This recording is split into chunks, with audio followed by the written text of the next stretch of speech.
Hi, ഞങ്ങളിപ്പോൾ ഇവിടെ കന്യാകുമാരിയിലെത്തി. ഇവിടുന്ന് ഞങ്ങൾ നേരെ വിവേകാനന്ദപുരത്തോട്ട് പ്രവേശിച്ചു. ഇവിടെയാണ് ഞങ്ങൾ എപ്പോൾ കന്യാകുമാരി വന്നാലും ഒരു ദിവസം രാത്രി തങ്ങുന്നത് ഇവിടെ വിവേകാനന്ദപുരത്താണ്. ഇത് ഈ കാണുന്ന ബിൽഡിങ് ശ്രീരാമ മന്ദിരമാണ്. ഇവിടെ രാത്രി ഒരു 7 മണിക്കൊക്കെ ശേഷമാണ് കാണാൻ കുറച്ചുകൂടെ ഭംഗിയായിട്ടുള്ളത്. എല്ലാ ലൈറ്റും തെളിയിച്ചതിന് ശേഷം ഇവിടെയൊക്കെ കാണാൻ നല്ല ഭംഗിയായിരിക്കും. ഇപ്പോൾ ഇതിനകത്തോട്ട് പ്രവേശിക്കാൻ കഴിയില്ല. 6 മണിക്കാണ് ഇതിൻ്റെ പ്രവേശന സമയം. ഒരു ദിവസം കന്യാകുമാരിയിൽ ചിലവഴിക്കണമെന്ന് ആഗ്രഹിച്ചു വരുന്നവർക്ക് വളരെ കുറഞ്ഞ ചിലവിൽ തന്നെ ഒരു ദിവസം ഒരു രാത്രിയും പകലും കഴിയാൻ പറ്റിയ ഒരു സ്ഥലമാണ് വിവേകാനന്ദപുരം.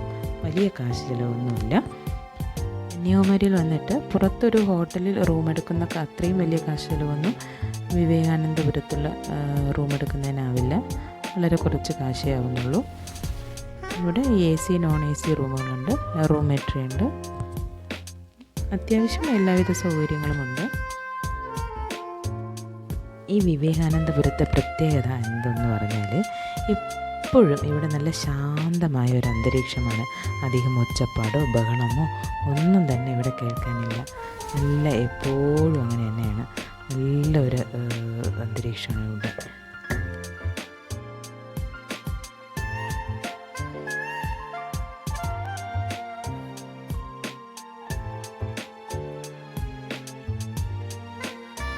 ഇത് നക്ഷത്ര മണ്ഡപമാണ്. ഇതിനകത്ത് ചെറിയ ഒരു ഗണപതി ടെമ്പിളാണ്. ഇവിടുത്തെ പ്രസാദം ഓരോ ദിവസവും ഓരോ ടൈപ്പിലാണ് കൊടുക്കുന്നത്. ചില സമയത്ത് സാധാരണ പായസം തന്നെയായിരിക്കും. ചില സമയത്ത് പ്രസാദമായി നൽകുന്നത് ഒരു മഞ്ഞൾപ്പൊടിയും കുരുമുളകും ഒരല്പം എരിവ് ചേർന്ന ചോറാണ് പ്രസാദമായിട്ട് നൽകുന്നത്. നല്ല ചൂട് സമയത്ത് വന്നാൽ പോലും നല്ല തണുത്ത കാറ്റാണ് ഇതിനകത്ത്, വിവേകാനന്ദപുരത്തിനകത്ത്. ശരിക്കും സ്ഥലമുണ്ട് കേട്ടോ ഇതിനകത്ത്. അതുപോലെ തന്നെ ശരിക്കും വൃക്ഷങ്ങളും ഉണ്ട്. വേപ്പും തെങ്ങും ആയിട്ടൊക്കെ ശരിക്കും പലതരത്തിലുള്ള വൃക്ഷങ്ങളും ഉണ്ട്. നല്ല തണുത്ത കാറ്റാണ്. തന്നെ അതായത് ഈ വിവേകാനന്ദപുരത്തിനകത്ത് തന്നെ സൺറൈസും സൺസെറ്റും കാണാനുള്ള സൗകര്യമുണ്ട്.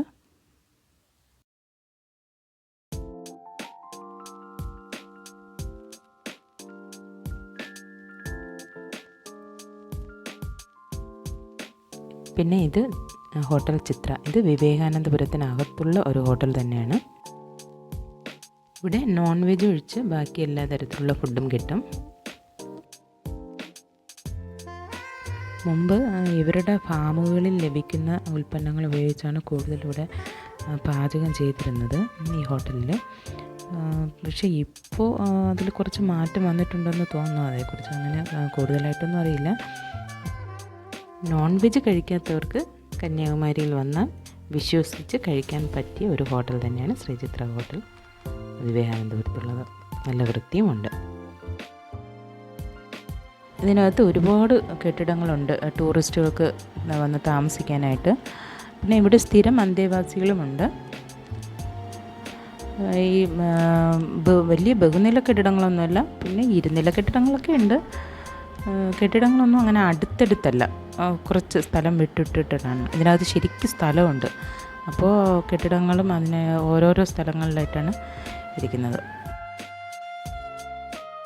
ഇത് ബസ് സ്റ്റോപ്പാണ്, വിവേകാനന്ദപുരത്തിനകത്തുള്ള ബസ് സ്റ്റോപ്പ്. ഇതെന്തിനെന്ന് പറഞ്ഞാൽ ഇവിടുന്ന് വണ്ടി പോകാറുണ്ട് ബീച്ചിലോട്ട്. ബീച്ചിലേക്ക് പ്രായമായവർക്കായാലും ആർക്ക് വേണമെങ്കിലും പോകാം. നടന്നു പോകാൻ ബുദ്ധിമുട്ടുള്ളവർക്ക് വണ്ടിയിൽ പോകണമെങ്കിൽ പോകാൻ വേണ്ടിയിട്ട് ഇവിടെ സൗകര്യമുണ്ട്. അപ്പോൾ അതിന് വേണ്ടിയിട്ടുള്ള ബസ് സ്റ്റോപ്പാണിത്. ഇവിടെ വണ്ടി എപ്പോഴൊക്കെയാണ് പോകുന്നതെന്നുള്ള സമയം അവിടെ ഒരു ബ്ലൂ കളർ ബോർഡിൽ എഴുതി വെച്ചിട്ടുണ്ട്. ആ സമയം അനുസരിച്ച് വണ്ടി അങ്ങോട്ടും പോവുകയും അത് തിരിച്ചു വരികയൊക്കെ ചെയ്യും. നടന്നു പോകാനുള്ള ദൂരമേ ഉള്ളൂ.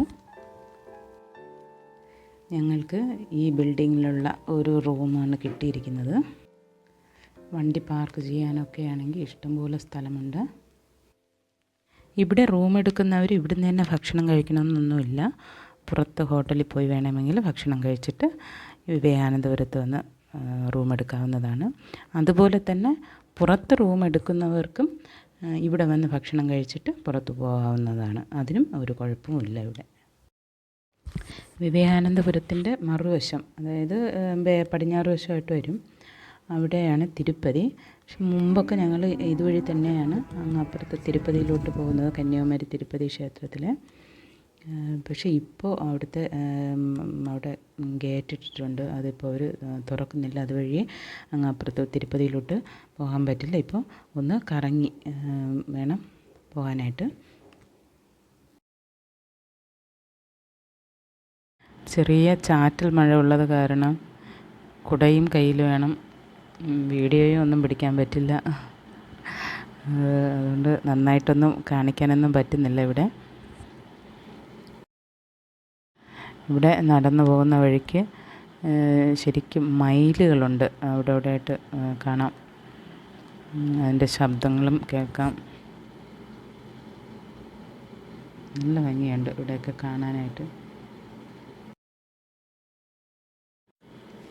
ഇത് സൺറൈസ് കാണാൻ പോകുന്ന സ്ഥലമാണ്. ഇതുവഴി പോകുന്ന വഴിക്ക് ആണ് മയിലുകളെയൊക്കെ കാണുന്നത്.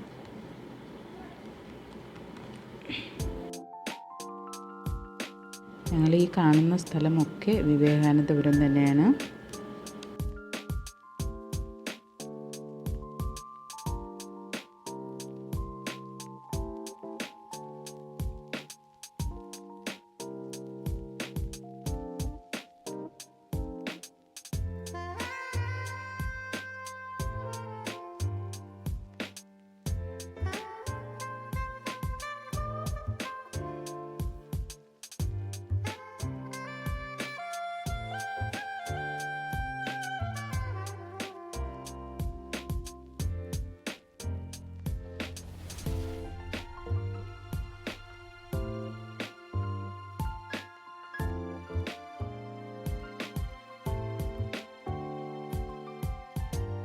ഇത്രയും സമയം കുറേ മയിലുകളൊക്കെ ഉണ്ടെങ്കിലും വീഡിയോ എടുക്കാൻ പറ്റിയില്ല. ഇപ്പോൾ അതാ കുറച്ച് മയിലുകൾ അടുത്ത് കാണാൻ പറ്റി. ദൂരെ നിന്നൊരാൾ ഫുഡ് എന്തോ വാരി വിതറുന്നുണ്ട്, അതാണ് എല്ലാം അങ്ങോട്ട് പോകുന്നത്.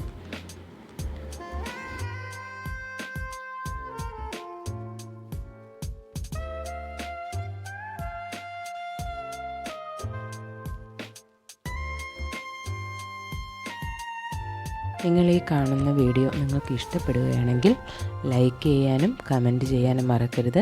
ഏതെങ്കിലും വിധത്തിൽ നിങ്ങൾക്കിത് ഉപകാരപ്പെടുകയാണെങ്കിൽ ഈ വീഡിയോ നിങ്ങളുടെ ഫ്രണ്ട്സിനും ഷെയർ ചെയ്യണേ.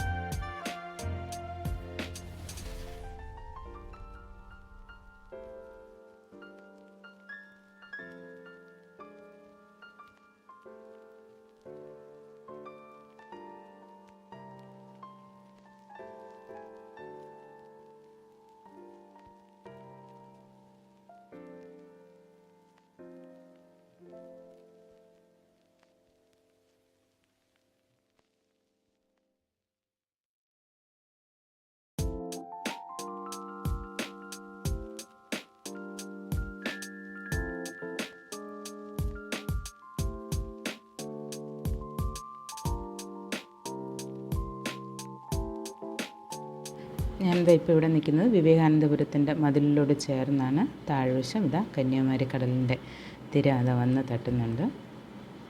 ഇവിടെ നിന്ന് നോക്കിയാൽ തന്നെ നമുക്ക് വിവേകാനന്ദ പാറയും തിരുവള്ളുവർ ശിലയും നന്നായിട്ട് കാണാം.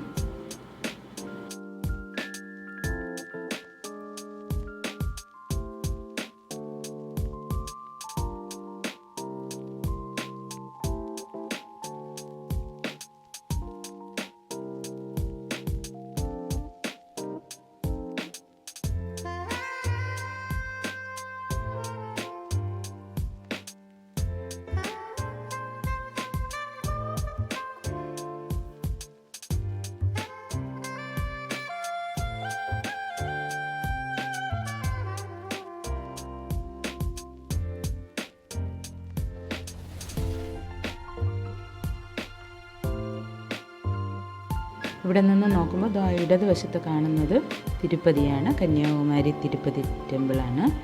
വലത്തോട്ട് നോക്കിയാൽ തിരുവള്ളുവർ ശിലയും വിവേകാനന്ദ പാറയും കന്യാകുമാരി കടലും ഒക്കെ, ഇടത്ത് തിരുപ്പതി ക്ഷേത്രവും. ഇങ്ങനെ നല്ല വിശാലമായിട്ടുള്ള ഒരു കാഴ്ചകളൊക്കെ കാണാൻ പറ്റിയ സ്ഥലമാണ്. ഇപ്പോൾ ഞങ്ങൾ കന്യാകുമാരിയിലെത്തി. ബീച്ചിലാണ്. ഇവിടെ അധിക സമയം നിൽക്കാനൊന്നും പറ്റിയില്ല, നല്ല മഴയും ഇതൊക്കെ ഉള്ളതിനാൽ ഇവിടെ ജസ്റ്റ് ഒന്ന് വന്ന് നോക്കിയിട്ടങ്ങ് പോവുകയാണ് ചെയ്യുന്നത്. മഴയാണെങ്കിലും ബീച്ചിൽ തിരക്കിനൊന്നും കുറവില്ല ഒട്ടും.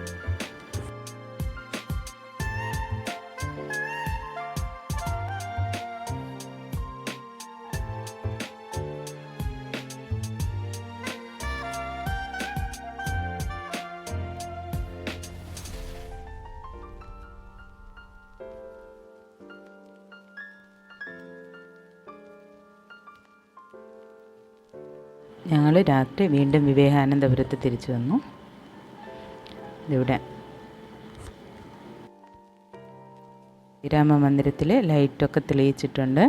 ഇപ്പോൾ വിസിറ്റിംഗ് ടൈമാണ്. ഞങ്ങൾ നേരെ ഇതിനകത്ത് കയറാൻ പോവുകയാണ്. ഇവിടെ ഒരാൾക്ക് 30 രൂപയാണ് ഫീസ്. ശ്രീരാമ മന്ദിരത്തിനകത്ത് ശ്രീരാമൻ്റെ ജനനം മുതൽ സ്വർഗാരോഹണം വരെയുള്ള കഥകൾ ചിത്രരചനാ രൂപത്തിലും കഥാരൂപത്തിലും അവതരിപ്പിച്ചിട്ടുണ്ട്. ഇത് താല്പര്യമുള്ളവർക്ക് അകത്ത് കയറി കാണുകയും ചെയ്യാം. എന്തായാലും ഞങ്ങൾ അകത്ത് കയറി കണ്ടു തിരിച്ചു പോന്നു.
പിന്നെ ഇവിടെ ഒരു ചെറിയ കടയുണ്ട്.